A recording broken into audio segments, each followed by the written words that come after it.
Estenda suas mãos para cá. Pai, abençoamos a vida do nosso pastor. Muito obrigado, Senhor Deus. Mais um ano ao lado dele. Mais um ano sendo ministrado por ele, Senhor Deus. Pai, nós te louvamos pela vida dele, Senhor. E mais uma vez nós o abençoamos para que ele possa nos servir com aquilo que ele tem aprendido em Ti. Em nome de Jesus. Amém. Graça e paz, meus irmãos. Glória a Jesus, que bênção. Um feliz ano novo para aqueles que eu não vi ainda, né? Talvez você viajou, uns passaram aqui com a gente na igreja, outros passaram em outros lugares, mas glória a Deus que nós passamos, né? Alguns não passaram, né? Alguns, Deus decidiu encerrar o tempo deles em 2025, mas outros passaram e a história continua. Glória a Deus, né? Vocês viram que eu estou com a camisa bem solta, falei, vou com a camisa bem larga, né? Porque nessa virada houve um aumento geométrico nessa circunferência, e aí a gente, estou brincando, gente, né? Glória a Deus, se eu tivesse um corpo atlético igual o do Edson, né? Igual o doutor Hernani, está aqui com a gente hoje à noite, né, Hernani? Hernani está com corpo atlético ainda, né? E outros aí, né? Olha o corpo atlético do Leandro, da Sayuri, né? É atlético, né? Atlético, é. Igual aquele corredor da São Silvestre, né? Tá? Bênção de Deus. Muito bom. Eu quero cumprimentar em especial o doutor Hernani, que está aqui, né? Meu amigo de infância, aí, estudamos juntos 3 anos ali. Era o quebra-pau matemático, eu e ele ali, né? Aprendendo com a dona Margarida a equação de primeiro e segundo grau, né? E eu e o Hernani eram os mais top, assim, na área da matemática, né? E eu lembro que eu tinha uma resposta sempre certeira ali para o XY das equações, mas o Hernani era habilidoso na execução da equação. Então eu pegava a minha carteira, eu colocava do lado da dele e falava, Hernani, me ensina aí, cara, como é que você faz todo o procedimento. Eu sei a resposta, mas não sei o processo. E ele ensinava o processo das equações, e ali era só 9 e 10, eu e ele, né? A diferença é que o Hernani era mais bagunceiro, era mais quietinho na classe. Não, inverso, né? A mãe dele está aí. Não. Ele era bom menino exemplar. Qual o nome da sua mãe, Hernani? Maria de Lourdes? Dona Maria de Lourdes, parabéns pelo seu filho, viu? Um bom menino, tenho certeza que a senhora sabe disso. Só estou falando publicamente aqui, porque eu quero dizer que a senhora está de parabéns pela educação do seu filho. É um ótimo menino, assim, forma carinhosa de falar, é um homem já, hoje é um médico formado, um doutor, um amigo querido, né? E embora a gente se vê muito pouco, a gente quase não se vê, mas quando a gente se vê, a amizade é a mesma, né? A gente não muda que a gente é. E logo, logo vou serrar um café lá. Mas é a Maria Lourdes vai fazer o café, não é você não, Hernandes. Ela sabe fazer melhor o café. Eu quero o café dela. Você só pode comprar uma bolacha, põe lá que eu como. Mas o café é ela que vai fazer. Benção. Obrigado, doutor Hernani. Também nos acompanha aqui o Rodolfo e a Delma. A Delma ministrou aqui junto com a gente e o Rodolfo também está aí direto de Embu das Artes, está conosco aqui hoje à noite. E é um privilégio, um prazer. E eu coloquei a bola de ferro no pé da Delma e falei, ela vai cantar com a gente lá e está aqui hoje à noite. Bênção de Deus, muito bom. Eu quero, antes de entrarmos na palavra, quero chamar um casal especial aqui, o Neto e a Paula. Tá fácil aí, o Neto e a Paula, cadê eles? Estão escondidos? Cadê o Neto? Tá? Foi para lá? Fala. Então, a hora que ele chegar, você me avisa. Né? Nós vamos aqui, eu quero orar pelo Neto. Ô Neto, você está bebendo água aí? Está indo? Vamos lá, Netão, vamos. Eu quero chamar o Neto aqui na frente. Vem cá, Netão. Vem cá, Neto, vem cá, Paula. Né? É verdade que vocês estão comemorando 25 anos de casado? Vamos aplaudir a Jesus pela vida desse casal, né? Vamos orar por esse casal todo especial que Deus tem dado a nós, né? 25 anos de casado, que bênção. Eu completo 25 anos de casado mês que vem com a minha esposa. Então, mês que vem, né? Já falei para ela que eu vou levar ela para jantar na pastelaria ali embaixo. Nós vamos. Benção de Deus. Aí é divórcio, gente. Aí encerra 25 anos, né, pastor Giovanni? Tem que ser um pouquinho mais, né? Pastel não. Tem que ser talvez uma pizza. Não, tem que ser uma coisa mais chique. Mas queremos orar por esse casal todo especial. Antes de orar, Netão, quer falar alguma coisa a respeito dos 25 anos? Mostre os 10 tópicos para se aguentar 25 anos. Estou brincando. Quer falar alguma coisa? Sou meio difícil de falar, não sou muito bom com as palavras, mas eu quero agradecer a Deus, porque é um tempo de 25 anos, né, de casamento. A sociedade, no mundo que a gente vê hoje, não é tão simples, né? E é muito esforço, né? É o dia a dia, né, que nos traz, né, como homem e mulher, e nos faz viver como casal. Eu tenho uma esposa excelente. A Paula é uma mulher excelente. Eu tenho gratidão a Deus em viver ao lado dela. E se o Senhor permitir a vida, eu quero viver mais 25, mais 25. E com lutas e com vitórias, né? Eu quero transformar o coração dela cada vez mais feliz. Se possível, se o Senhor me der vida até lá. Amém. Nossa, e até puxar o fundinho do Purple Ray aí, né? Do Purple Ray. Não, tô brincando. Paula, quer falar alguma coisa? Bom, eu só tenho a agradecer a Deus também pela vida do meu marido, porque ele nos ajudou até aqui, tem nos ajudado, como ele já falou, não é fácil, né? Todo mundo aqui sabe, quem é casado, temos lutas, mas muito mais vitórias. E eu louvo a Deus pelo marido que ele me deu, né? A gente sabe tudo que a gente já passou, e eu sei que a gente tem outras coisas maiores ainda em Deus para viver. E eu quero dizer a ele que eu amo muito, muito mais do que quando a gente casou lá no dia 6 de janeiro de 2001, que o nosso amor em Deus tem florescido, nos dado frutos. Temos 2 meninas, temos 3 netas, abençoadas e lindas, e que o Senhor nos ajude cada vez mais. Eu te amo muito, quero te amar para sempre ainda. Ô, Glória! Benção! Que seja um exemplo, né? Para todos os casados que aqui estão e aqueles que desejam se casar também, né? Tome esse casal como um exemplo, né? E benção. Vamos orar por eles? Vamos orar. Estenda suas mãos para cá, vamos abençoá-los. Pai, nós oramos pelo Neto e pela Paula. Queremos te agradecer por 25 anos, o Senhor sustentar esse casal unido nos desafios da vida, para manter a vida a 2, a 3, a mais. Ó Deus, como foi ampliado a família deles. Nós queremos pedir que o Senhor venha continuar cada vez mais abençoando e prosperando a vida deles. E de todos os presentes que eles recebem, de todos os presentes que eles têm, o maior deles seja a tua presença habitando no relacionamento deles. Nós abençoamos o Neto, abençoamos a Paula, sua prole, todos os seus filhos, todos aqueles que estão em volta, ó Pai, desse casal, se com eles e conserve-os assim, e melhorando cada vez mais, no nome de Jesus, amém e amém. Amém, vamos aplaudir Jesus, parabéns, Deus abençoe. Obrigado, Deus abençoe. Glória a Deus. Bênção, né, gente? Bênção. Mais alguém aí completou o ano de casado esse ano? Não, né? A Paula pediu, né? A Paula pediu, pastor, ore por nós, oro, né? Ore por nós, que o neto não é fácil. Eu falei, oro, vamos. Estou brincando, não foi assim, não. Né?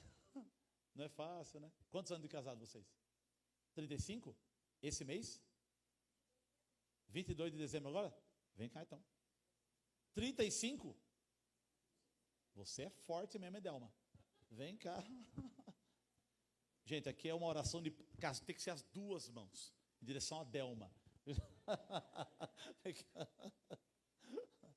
Pode falar. Tem algum homem aí para falar a nosso favor? Deixar as mulheres mandar dura mais, é a longevidade do casamento. Quer falar, Delma? Não? Quer falar, Rodolfo? Eu não quero nem falar. Quer nem falar. É emoção, muita emoção está com você. Vamos falar só 2 palavras. É muito amor, né? Você sabe que você é a mulher mais feliz do mundo, né? Por me ter. A autoestima faz bem, né? Vamos orar por esse casal, pelo Rodolfo e pela Delma. Mais uma vez a mão de vocês emprestada aqui. Pai, obrigado pelo Rodolfo, pela Delma, por esse casal especial de amigos que hoje congregam conosco nesse lugar. Ó Deus, continue abençoando a vida deles, suas filhas. Ó Deus, no nome de Jesus. Também prepara toda a continuação da história deles. Da mesma forma, Pai, de todos os presentes que eles recebem, que o maior seja a tua presença na vida deles. Nós abençoamos o Rodolfo, a Delma, enche eles de alegria, de graça, de vida, e que mais o Senhor dê a eles sabedoria para lidar com os desafios futuros e presentes que eles têm tido. Em nome de Jesus, amém e amém. Amém. Deus abençoe. Glória a Deus. Bênção, né, gente? Mais alguém aí faz aniversário de casal esse mês? Esse mês. Mês que vem, né? Pega o sexto, se for mês que vem. Alguém aí de 45 anos de casado? Você fez ali que em dezembro. Você fez 25? 26? Não é 25, não? Não, 26. Nós vamos fazer 25. Vocês casaram um ano antes que nós, né? Vem cá, Neilica. Mais uma oração.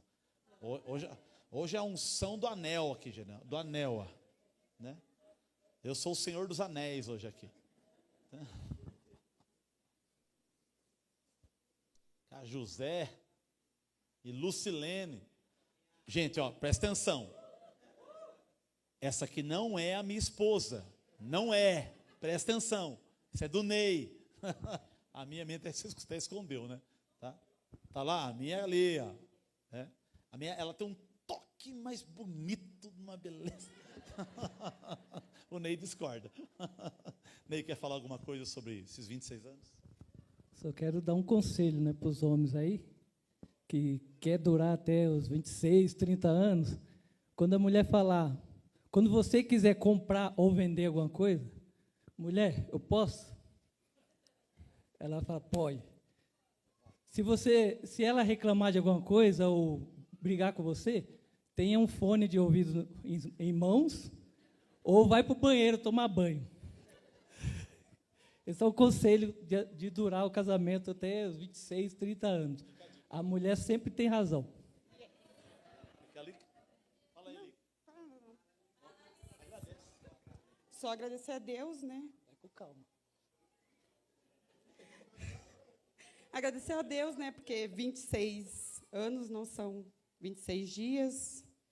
Eu falo que eu sou milionária, né? Graças a Deus eu tenho uma família. Hoje já sou vó, né? O Levi é uma bênção na nossa vida. E só agradecer a Deus, que Ele é o homem da minha vida. Ô, glória. Benção, né, gente? Vamos lá, gente. Hoje vai sair uns par de gente aí com data marcada, né? Vamos orar pela vida do José e da Lucilene. Pai, nós oramos pela vida do Ney, da Lica. Queremos te agradecer por mais um ano que o Senhor conserve esse casal de pé na tua presença. Também da mesma forma, de todos os presentes que eles receberam da parte das pessoas, que o maior deles seja a tua presença na vida deles. Conserve sobre eles a sabedoria, a graça, a vida, dando força, dando ânimo, sempre humildade no coração deles, para que eles possam ser bem-sucedidos em tudo o que fizer. Nós abençoamos o Ney e a Lica, em nome de Jesus. Amém e amém. Amém. Vamos aplaudir a Jesus mais uma vez. Deus abençoe. Vou até tomar água aqui, tanto orar por casal hoje. Bênção. Vamos entrar na palavra, né? Então, vamos aí, então, abre a tua Bíblia, por favor. Livro de Mateus, capítulo 13, verso 10. Mateus 13, 10. Vamos trabalhar esse texto hoje à noite. Esse ano, nós vamos trabalhar o ano da colheita. Então, nós acreditamos que nós plantamos muitas coisas boas na presença de Deus. Plantamos amor, plantamos carinho na vida das pessoas, plantamos boas amizades, plantamos respeito, plantamos fidelidade, lealdade a Deus, plantamos vida de oração, de jejum, plantamos nosso dinheiro na igreja e também na nossa vida. E nós queremos que de tudo que nós fazemos para o Senhor, sempre há uma manifestação da colheita, que é os benefícios de Deus que nos atinge por aquilo que fazemos pela vontade e pela obra dele, por ele ou pelas pessoas. Então eu quero falar hoje sobre a colheita de Deus. Então nós vamos trabalhar esse texto, Mateus 13, 10. Quem achou, diga amém. Quem não achou, diga escola bíblica. Ou quem não achou, diga, estou no telão. Está no telão, né, filho? Está no telão. Vamos lá. Mateus 13, 10. Diz assim o texto na minha tradução. Então, se aproximaram os discípulos lhe perguntando, por que lhes fala por parábolas? Ao que respondeu, porque a vós outros é dado conhecer os mistérios do reino dos céus, mas àqueles não é isso concedido. Pois ao que tem se lhe dará, e terá em abundância, mas ao que não tem, até o que tem lhe será tirado. Por isso, lhes falo por parábolas, porque vendo não veem, e ouvindo não ouvem, nem entendem. De sorte que neles se cumpre a profecia de Isaías: ouvirei com os ouvidos, e de nenhum modo entendereis. Vereis com os olhos, e de nenhum modo percebereis. Porque o coração desse povo está endurecido, de mau grado. Ouviram com os ouvidos e fecharam os olhos. Para não suceder que vejam com os olhos, e ouçam com os ouvidos, e entendam com o coração, e se convertam e sejam por mim curados. Bem-aventurado, pois, os vossos olhos, porque veem, os vossos ouvidos, porque ouvem. Pois em verdade vos digo que muitos profetas e justos desejaram ver o que vedes, e não viram, ouvir o que ouves, e não ouviram. Atendei vós, pois, a parábola do semeador. A todos que ouvem a palavra do reino e não a compreendem, vem o maligno e arrebata o que foi semeado no coração.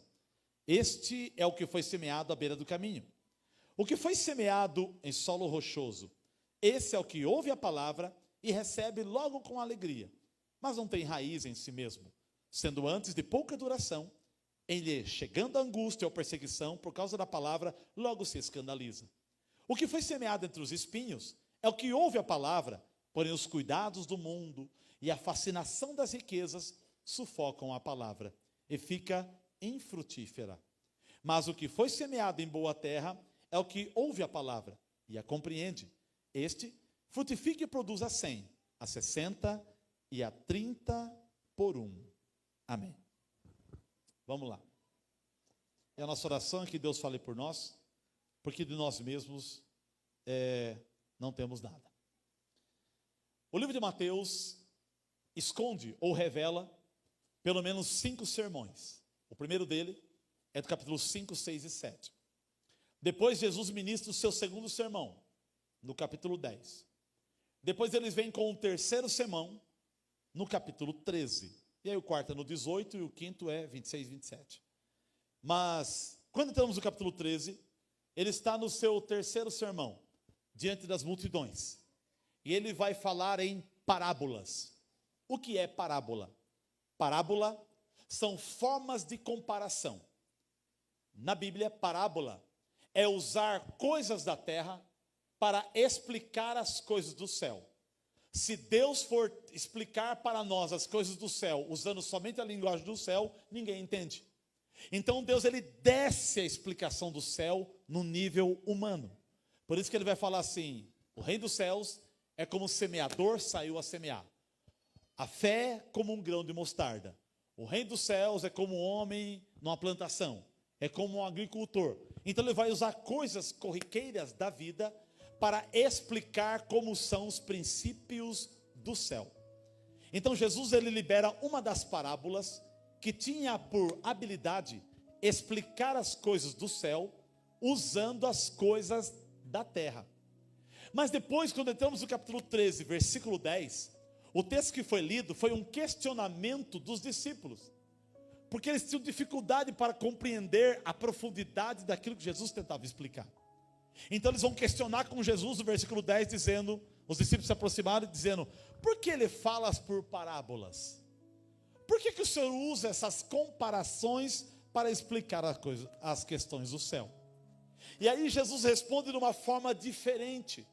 Ele vai responder para os discípulos a seguinte resposta: ao que lhe respondeu, versículo 11: porque a vocês e a outros é dado a conhecer os mistérios do reino dos céus, mas aqueles não lhes é isso concedido.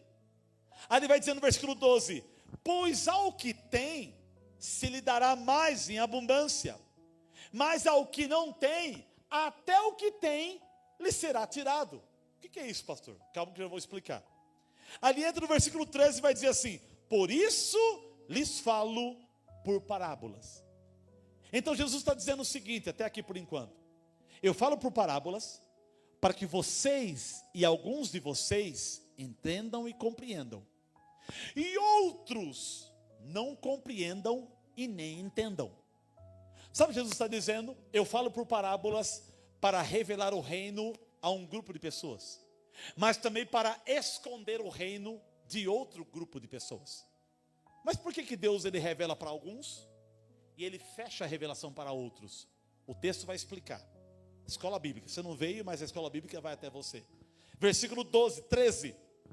Por isso lhe falo por parábolas, porque vendo não veem, e ouvindo não ouvem, nem entendem.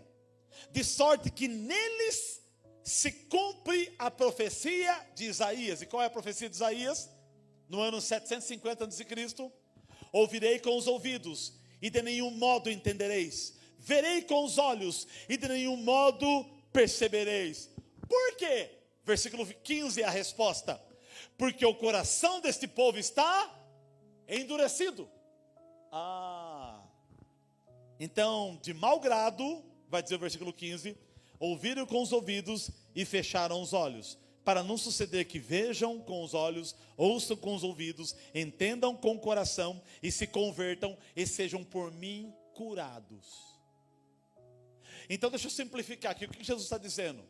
Tem pessoas que eu quero curar, tem pessoas que eu não quero curar. Pastor, então a Bíblia está dizendo que Deus faz acepção de pessoas? Calma que eu vou explicar. A questão não é o comportamento de Deus, a questão é o comportamento de quem ouve a palavra dele. Então, quem tem o que lhe será dado, e quem não tem o que lhe será tirado. A resposta no versículo 15, parte A.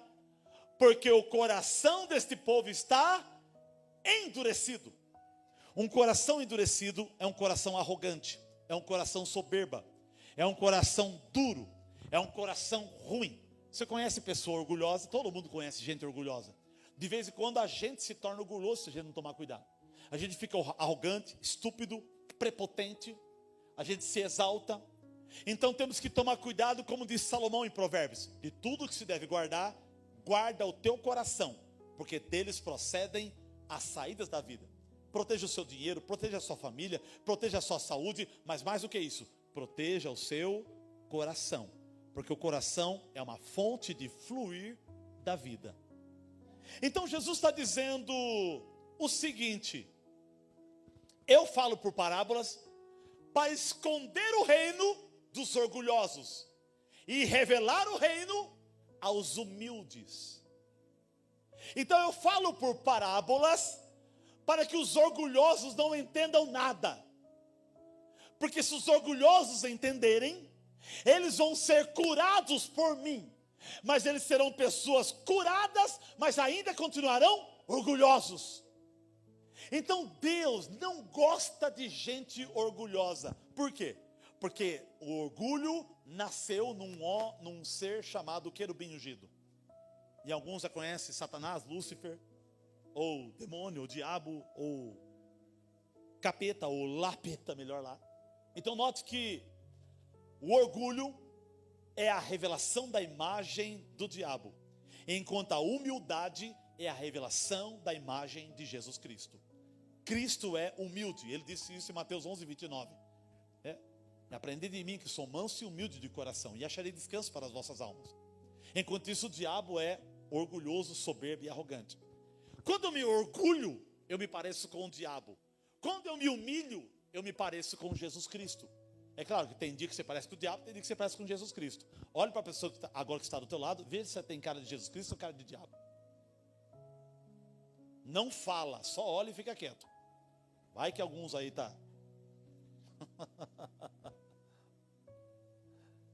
Então Jesus está dizendo para os discípulos que eu falo por parábolas, para que as pessoas orgulhosas não sejam curadas por mim, porque eu não quero curar gente orgulhosa.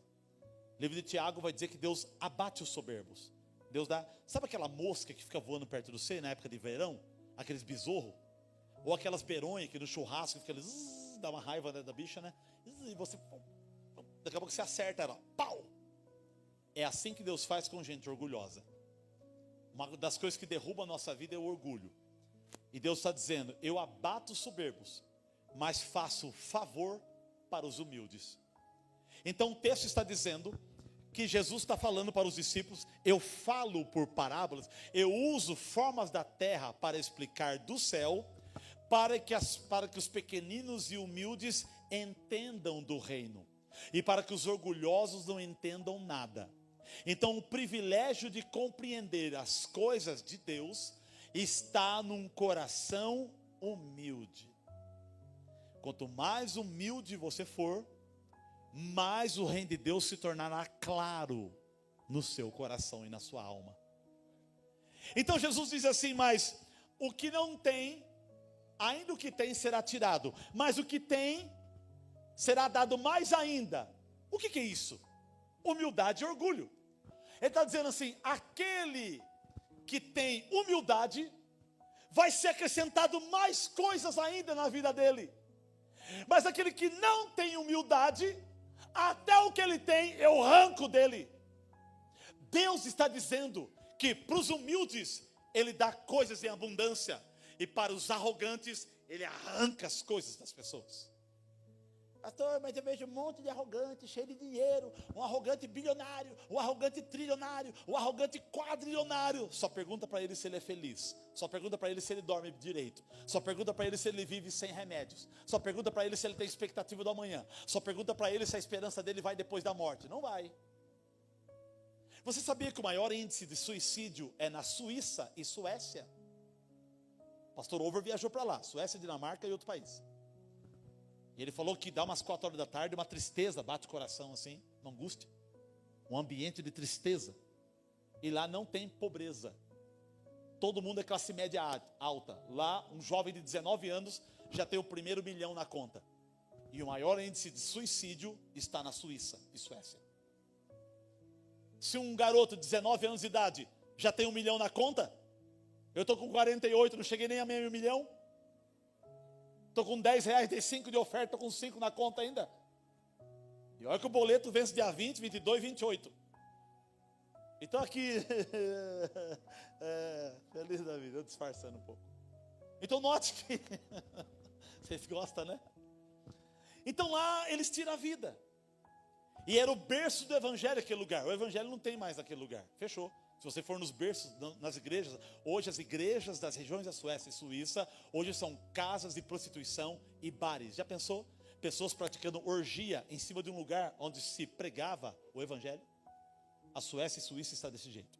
E não é só lá não, a Itália está assim, algumas áreas da Inglaterra está assim, Dinamarca, né? Alguns setores da Itália também, Espanha. O berço do cristianismo hoje está apagado.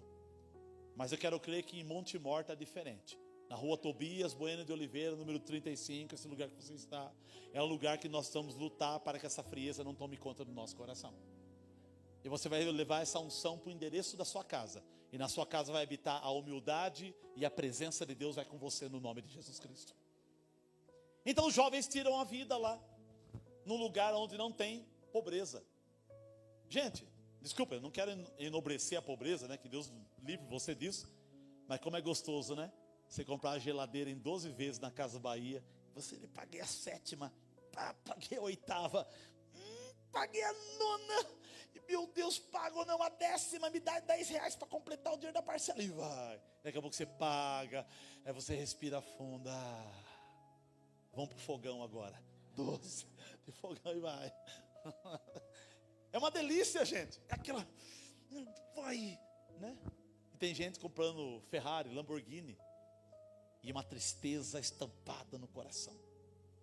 Deus está dizendo que o reino dos céus é revelado para os humildes, para os pequenos, enquanto é escondido dos arrogantes e orgulhosos.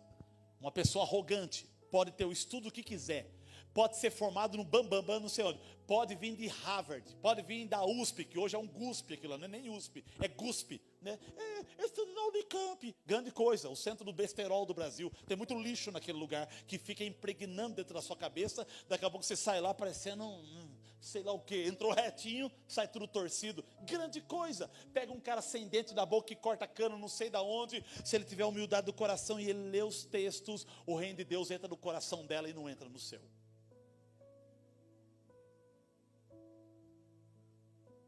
Jesus, por que você fala por parábolas? Porque eu quero revelar o reino aos humildes e quero esconder dos orgulhosos. O que tem humildade será dado mais coisa para ele ainda. O que não tem humildade, até o que ele tem, eu arranco dele. Nossa, Deus é assim? Deus é Deus, Ele faz o que Ele quiser, Ele mata quem Ele quiser, Ele traz vida para quem Ele quiser, Ele derruba quem Ele quiser, Ele levanta quem Ele quiser, Ele abate quem Ele quiser, Ele exalta quem Ele quiser, Ele faz crescer quem Ele quiser, Ele faz diminuir para quem Ele quiser, Ele presenteia quem Ele quiser, Ele tira o presente de quem Ele quiser. Ele é Deus, Ele é Senhor, Ele é dono de toda a nossa história, de toda a eternidade. A Ele a glória, a Ele o louvor, a Ele a adoração, o Deus Todo-Poderoso que nós servimos Ele hoje, aleluia. Ele é Senhor. Quem é o seu comedor do arroz e feijão? Ele fala, não concordo. E daí, o seu concorda ou não concorda? Pode ter corda, pode não ter corda, grande coisa, não muda nada, Ele é o Senhor. Então não se discute com Deus, você pode discutir com Ele para entender o que Ele quer dizer, não para confrontar a sua vontade. E ele explica isso para os discípulos. Então o segredo do entender o reino está num coração humilde. Lute para ter humildade no seu coração. E aí ele vai começar a explicar o versículo 16. Bem-aventurado, a palavra bem-aventurado significa alegria do céu está no coração da pessoa. A alegria do céu está no coração da pessoa que... Bem-aventurados, porém, os vossos olhos, porque veem, os vossos ouvidos, porque ouvem, pois em verdade vos digo, que muitos profetas e justos desejavam ver o que vedes e não viram, e ouvir o que ouves e não ouviram. Isaías, Jeremias, Joel, Miqueias, Naum, Abacuque, todos os profetas passados, Elias, Eliseu, Davi, Salomão, Roboão, Saul, todos os reis do passado, Abraão, Isaac, Jacó, Josué, Caleb, Elias, todos esses homens desejavam ver o que vocês estão vendo, e eles não viram. Mas o que é? Eu, disse Jesus. Não está no texto, é a interpretação correta. Eles desejavam me ver. Então feliz é vocês, porque vocês me veem. O povo do passado queria me ver e não me viram. Tiveram flashes, relances, revelações, alguns lapsos de quem eu sou. Vocês estão comigo aqui, me apalpando, me abraçando, caminhando comigo. Que coisa linda, hein, gente? Dá até vontade de viver no passado. Mas no passado não tinha ar-condicionado, mas tinha Jesus. No passado não tinha o carro que eu tenho hoje, mas tinha Jesus. Mas no passado não tinha a casa com gessinho, mas tinha Jesus do barraco. Mas tinha Jesus. E onde tem Jesus tem tudo que para a suficiência da tua alma e do teu coração. E ele vai explicar agora as parábolas. Porque antes disso ele havia falado da parábola do semeador, que saiu a semear. E ele vai explicar sobre 4 terras: beira do caminho, solo rochoso, solo espinhoso e terra boa. Ele vai dizer, o semeador saiu a semear. É Deus que semeia, ou os anjos que semeiam. E a Bíblia diz que parte da semente cai à beira do caminho. E ele vai explicar o que é a beira do caminho. Versículo 18, atendei vós, ou seja, presta atenção, pois na parábola do semeador, presta atenção agora. Versículo 19, a todos que ouvem a minha palavra e não compreendem, vem o maligno e arrebata o que foi semeado no coração. Esse é o que foi semeado à beira do caminho. Então não tem nenhum problema com a semente. A semente é a palavra de Deus. O problema é a terra. O meu coração é a terra. A pregação que eu estou liberando aqui é a semente. E aonde ela está caindo dentro de você é a terra. E ele vai dizer que existem terras, existem coração que são beira do caminho. É o semeador que ele joga a semente bate e ela rola para o canto do caminho. Irmãos, o que é canto do caminho? Canto do caminho é tudo aquilo que não é prioridade. Canto do caminho é aquilo que você fala, depois eu vejo isso. Beira do caminho é uma coisa importante ser dada a você. e você fala, depois eu vejo, isso que é importante, porque eu quero resolver isso que é urgente, para mim, no meu conceito. Então, beira do caminho, nesse contexto, é quando Deus coloca a voz dele dentro de mim, e Deus falou comigo, mas depois eu vejo, eu tenho que jogar videogame. Não, eu preciso terminar minha série de Netflix. Não, eu tenho que ir trabalhar.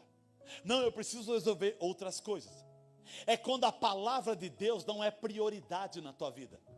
É quando você prioriza carro, casa, dinheiro, faculdade, vida, saúde, qualquer coisa que deixe Deus rolado no canto do seu coração. A beira do caminho é a beira do coração, é o canto do coração. É quando aquilo que você ouve aqui agora, amanhã você joga fora e esquece. Se eu perguntar para você aqui, o que eu preguei no domingo passado? Você vai falar nada porque eu não preguei no domingo passado. Embora eu preguei no culto da manhã, para quem está. Então, a Bíblia diz que o diabo vem e arrebata do coração essa palavra. Ele arranca aquela lembrança e você se esquece. O que Deus falou mesmo? Não lembro. Eu vou esperar, Deus vai falar de novo. Às vezes ele não fala nunca mais aquilo. Ele fala outras coisas, mas não fala mais aquilo. Então, às vezes a oportunidade, diz a Bíblia, diz o ditado, é como um cavalo selado. Quando passa perto de você, você monta nele e vai, porque senão o cavalo vai embora e larga você para trás. Então, às vezes o nosso coração é beira do caminho. Às vezes Deus fala com a gente de tal forma que a gente fala, Deus falou comigo, depois eu vejo. Eu já tive momentos da minha vida em que eu percebia Deus falando comigo e nossa, Deus está falando. Eu falo, deixa eu terminar de lavar essa louça. Não, deixa eu estender a roupa. Não, deixa eu terminar de lavar o carro. E Deus fala, agora eu preciso de você. E eu, não, depois. E eu fui fazer outras coisas. Daí a pouco, quando eu voltei, Deus, o que o Senhor falou mesmo? E daqui a pouco aquele assunto que estava aquecido no meu coração, aquilo sumiu, gelou e perdeu a graça dentro de mim. Daqui a pouco uma tristeza toma conta do meu coração. E quando eu pergunto para Deus, fala, que tristeza é essa? E aí o Senhor responde, sou eu que estou triste dentro de você, porque você não priorizou uma coisa que eu tinha que fazer com você naquela hora. Eu nunca me esqueço, quando eu era novo convertido, eu estava esperando a minha mãe fazer o almoço, eu estava folheando ali o livro de Atos, já contei isso aqui, vou repetir de novo. E eu folheando o livro de Atos, eu não estava lendo, eu estava só folheando. E daqui a pouco eu comecei a sentir saudade do tempo de Atos. E eu orei a Deus, naquele momento, eu falei, Deus, por que eu estou com saudade de um tempo que eu não vivi? E aí o Espírito Santo falou comigo, não é você que está com saudade. Sou eu que estou com saudade de usar os meus filhos como eu usava antigamente. Eles me davam lugar. Eles rasgavam o coração por mim. Eles me amavam acima de todas as coisas. Se eu perguntar aqui, quem ama a Deus? Todo mundo vai falar assim. E eu sou o primeiro a levantar a mão. A pergunta é, até quando? Ou até onde? Ou o que eu sou disposto a abrir mão por causa dele? Não, tudo. Tudo é o que a gente canta. Eu não sei o que a gente executa como comportamento. Então, palavra na beira do caminho, Jesus está dizendo que o reino dos céus é um semeador que plantou a palavra de Deus, a vontade de Deus, num tipo de coração, que quando bate no coração, ele joga no canto do coração. As coisas de Deus não é para ser jogada no quarto do coração, nos campos escuros do coração. As coisas de Deus têm que estar no topo do coração. No topo. As coisas de Deus têm que ser primordial na sua vida. As coisas de Deus têm que ser primeiro lugar na tua vida, na tua história. As coisas de Deus têm que ser maior do que a tua esposa. As coisas de Deus têm que ser maior do que os teus filhos. As coisas de Deus têm que ser maior do que a tua família. As coisas de Deus têm que ser maior do que a estrutura física desse lugar. As coisas de Deus têm que ser maior que a sua saúde, que o seu dinheiro, que o seu diploma, que o seu carro, que sua conta bancária, com a sua riqueza ou que sua pobreza. As coisas de Deus têm que estar no topo da tua alma, para que você não jogue fora uma riqueza celestial que é plantada dentro de você todos os dias ou de tempo em tempo. Aleluia. Então esse é um tipo de coração. Jesus está dizendo, um coração beira do caminho é aquele coração que deixa a palavra de Deus no canto. E quando deixa no canto, o passarinho vem lá, o diabo fala, quer saber? me dá essa semente aqui. Essa não vai germinar. E ele arranca. E ele arranca mesmo. É quando o diabo ocupa você com outras coisas que aquilo cai no esquecimento. E você não tem mais lembrança do que Deus falou com você. Esse é o primeiro tipo de terra. Que Deus nos guarde de ter um coração como beira do caminho. Que 2026 você priorize a palavra de Deus no teu coração. Que 2026 você ame a Deus acima de todas as coisas. Que 2026 você seja um apaixonado por Jesus Cristo. Segundo tipo de terreno que Jesus vai dizer. Versículo 20.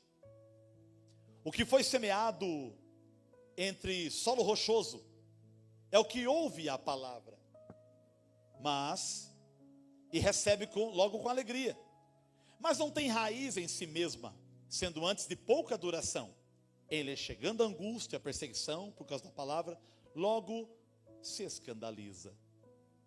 O solo rochoso é aquele tipo de coração que a semente da palavra de Deus cai no coração. Ela até entra um pouquinho, mas quando essa semente vai criar raiz, ela não tem força de penetrar no coração, porque o coração está cheio de pedras. Então ela cresce para cima, mas não tem raiz para baixo. Então quando vem um tempo de angústia, de perseguição, algum tempo de dificuldade, você fala, quer saber, esse negócio de igreja, esse negócio de Jesus, esse negócio, tô fora, que isso, eu vim para a igreja, parece que piorou, parece que quanto mais reza, mais sobração aparece, parece que quanto mais eu busco a Deus, mais as coisas, não, quer saber, não, o negócio é o mundão, o negócio é a bagunça, o negócio é sair fora, o negócio é camuflar minha mente com outra coisa, é solo rochoso. Mas o que é o solo rochoso? O solo rochoso é um solo que dá para plantar, mas é um solo que tem pedras dentro dele. Sabe o que são essas pedras? Pedras é rancor. Pedras são ódio no coração. Pedras são mágoas. Pedras são tristezas do passado. Coisas que você carrega dentro de você, que não deixa Deus germinar a vontade dele na sua vida. É você não perdoar alguém, é você não liberar as pessoas, é você lembrar do passado, ainda chorar e doer por aquilo, é você pegar as lembranças das tristezas que você viveu e das suas desilusões lá atrás, e isso atrapalhar o que Deus quer fazer na sua vida. Solo rochoso é o tipo de solo de pessoas que podem até ter a palavra, mas Deus nunca vai aprofundá-las dentro de você, porque as suas dores, suas mágoas, seus rancores, seus ódios, suas angústias atrapalham Deus de agir na tua vida. Por isso você precisa ser uma pessoa que perdoe. Perdoa. Solta. Meu irmão, todo mundo aqui carrega uma mágoa, todo mundo carrega um passado negativo aqui, todo mundo. Eu tenho coisas que eu nem abro da minha vida porque tenho vergonha de lembrar. Tem coisas que eu fiz no meu passado que eu não tenho coragem de falar para vocês, porque eu fiquei com vergonha de mim mesmo.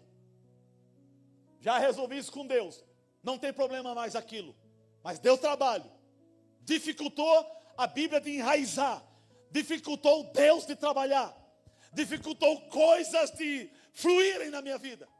Deu o que fazer. É gente que metiu o pau na gente que traiu a gente que deixou a gente do lado, é erros que eu cometi com pessoas, é erro que pessoas cometeu comigo, e isso foi criando um conjunto de pedras por dentro, camuflado de uma terra que poderia ser uma bênção, e isso fez do meu coração um coração amaldiçoado. Precisei limpar isso. Talvez você entrou aqui hoje e talvez seu passado não foi legal.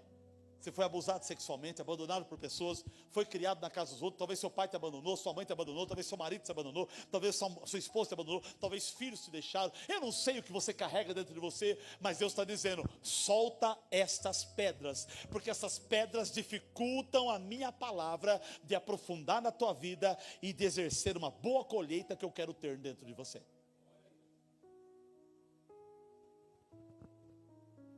Perdão. Tem 3 pecados na Bíblia que impedem você de ser salvo. Primeiro, é a blasfêmia contra o Espírito Santo. Segundo, rejeitar o que Cristo fez por você na cruz do Calvário.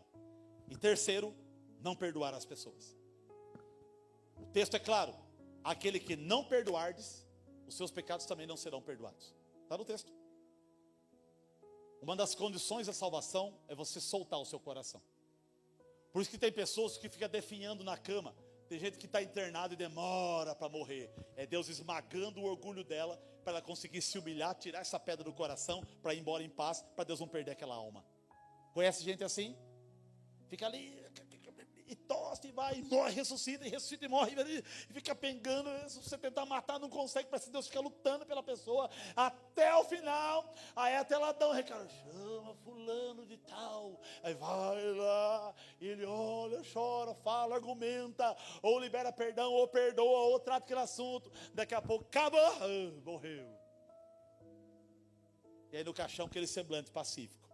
É claro que até gente ruim fica com semblante pacífico. Mete um botox na pessoa, mete uns algodão ali, pronto, fica lindo. Nossa, morreu feliz. E morreu na agonia da dor. Tem gente que já está pagando aí. A pessoa, viu, quando eu morrer, vem com botox em mim para vir morrer.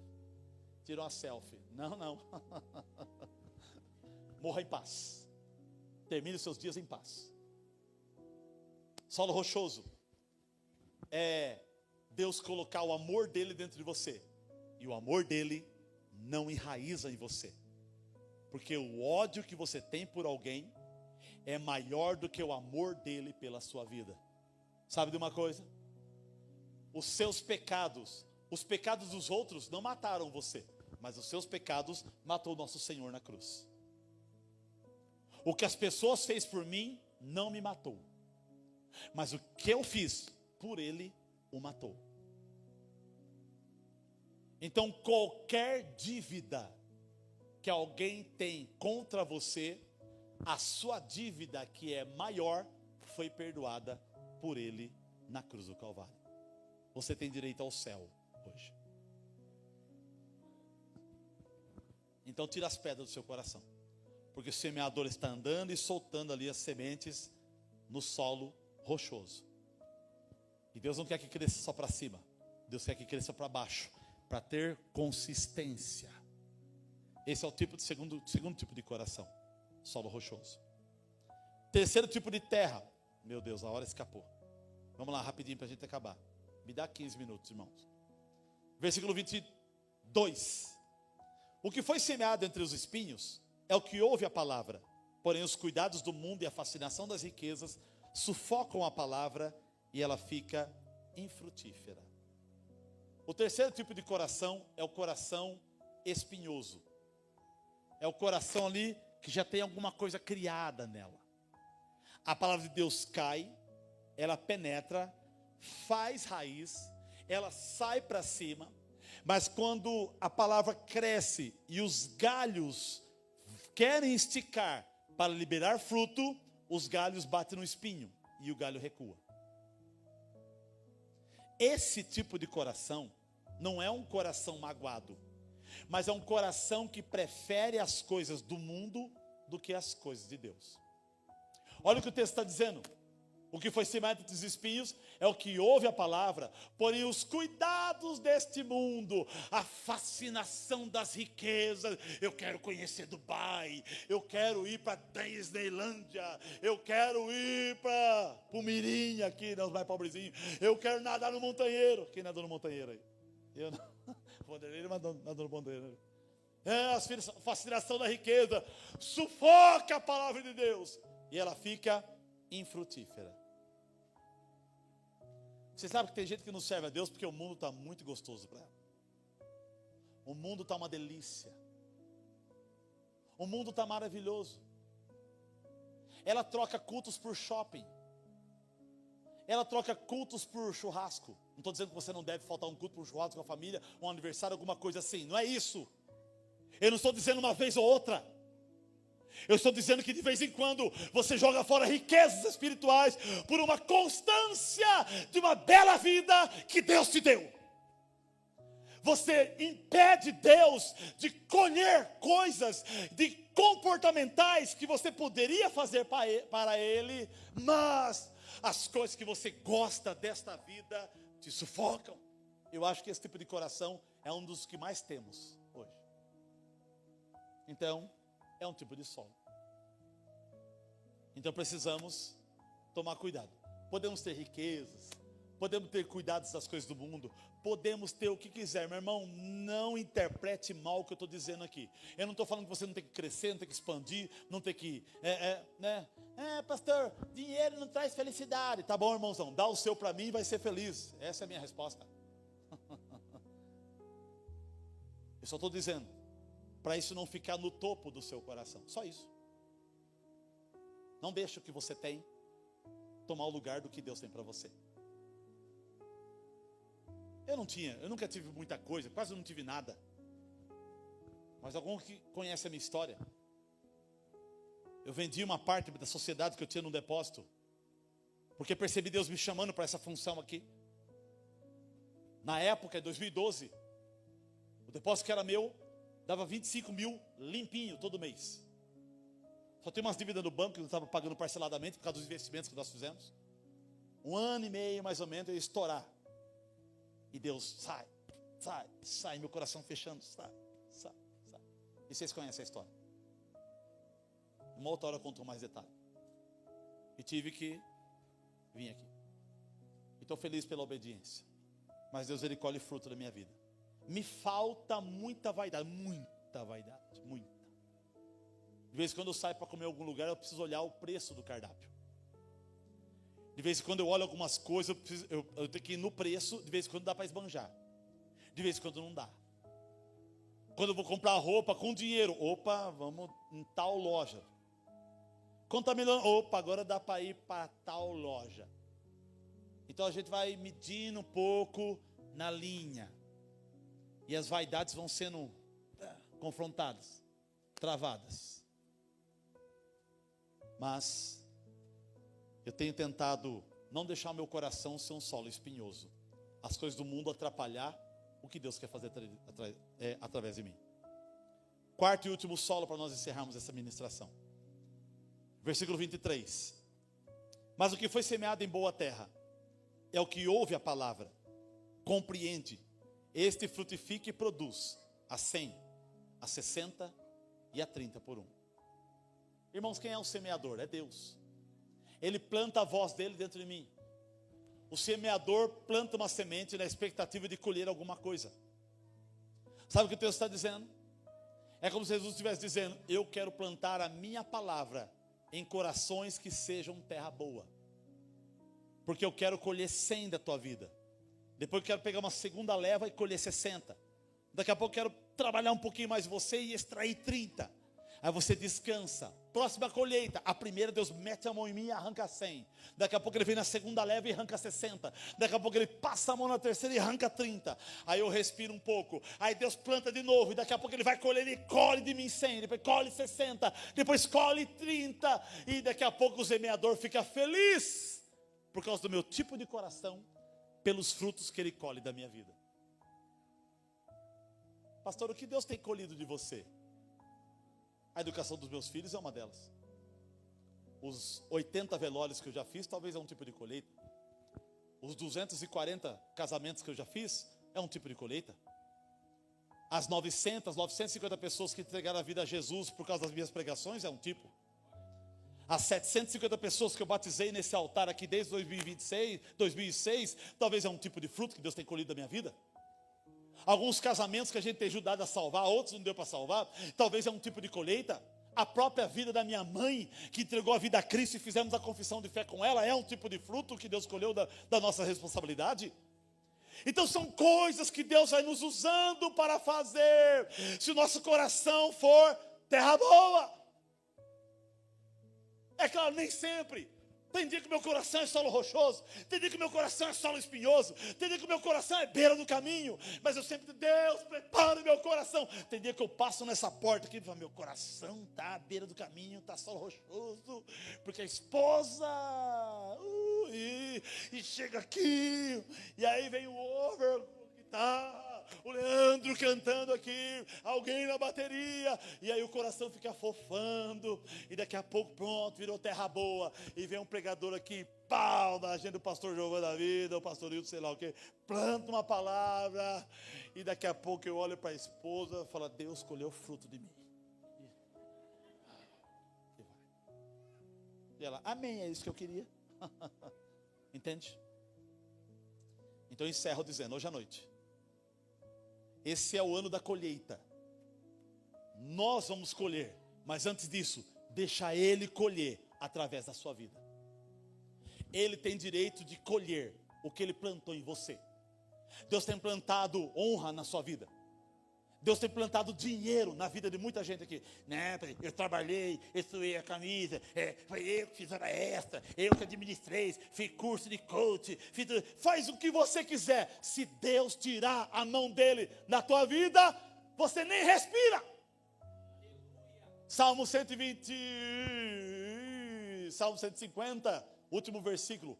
Todo ser que respira, louve ao Senhor. Está respirando, irmão? Você nem esquece de respirar. Doutor Hernando, depois você precisa explicar para a gente por que a gente respira sem lembrar de respirar. Eu não sei se você tem essa resposta. Se vira aí, né? Você é um universitário aqui hoje. Já pensou se você esquecesse de respirar? Esqueci. Ainda bem que eu lembrei de respirar. Você nem lembra de respirar. Alguns com a apneia na madrugada, aí esquece, né? Acordou. Mas eu vou orar hoje e Deus vai organizar a sua vida. A mulher lembra, né? Pai, seu saco.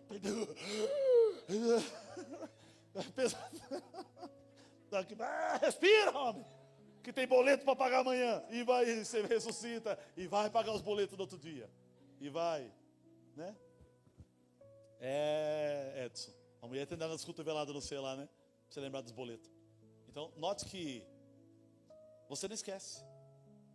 Porque a beleza de Deus criou você assim. Então esse ano, nós vamos ter a nossa colheita, em nome de Jesus. E Deus vai ter a dele através da nossa vida. Deus vai começar a plantar a voz dele no seu coração. E você precisa receber a voz dele com humildade e com alegria. E quando Deus colher o fruto da sua vida, você vai ser recompensado com os frutos que você vai colher para ele. Tudo que você faz para Deus, você será recompensado. Cuide da sua família para Deus. Cuide do teu emprego para Deus. Vai passear no shopping ou na praia, vai para Deus. Administre as suas amizades para Deus. Cultive as distâncias com seus inimigos também para Deus. Mantenha a sua vida de oração para Deus. Entre num lugar como esse para servir a Deus. Quando você cantar um louvor projetado aqui, faça isso para Deus. E deixa Ele colher os frutos que Ele tem direito sobre a tua vida.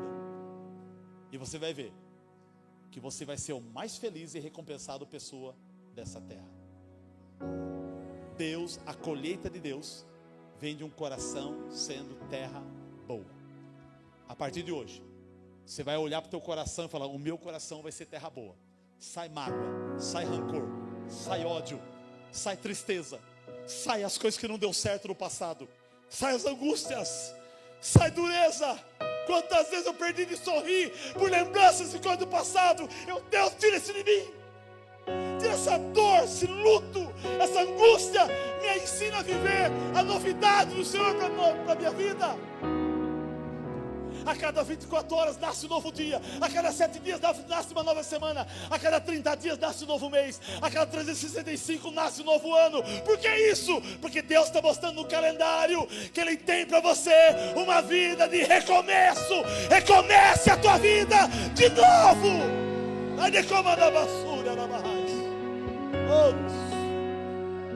Se coloque em pé, que eu orar com você hoje à noite. Oh, Deus.